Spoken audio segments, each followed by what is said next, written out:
masiku anachazonse, siku la chisanu chiwiri naliyesa, ndipo siku lihanati likale Sabata, anati kumbukira Sabata,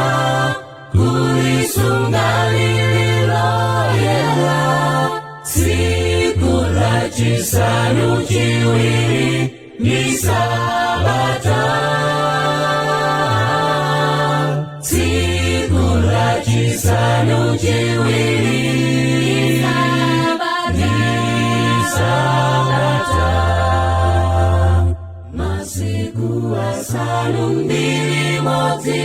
ugwire ntchito zonse, siku la chisanu chiwiri ukule, iwe ndi anako, alendo ako, antchito ako, zifuyo zako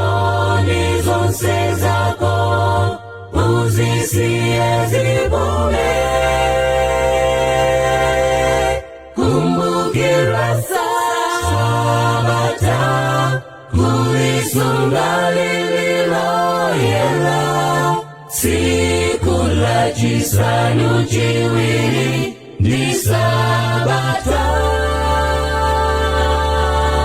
siku la chisanu chiwiri ni Sabata, lo oyera Sabata, digo loyera Sabata,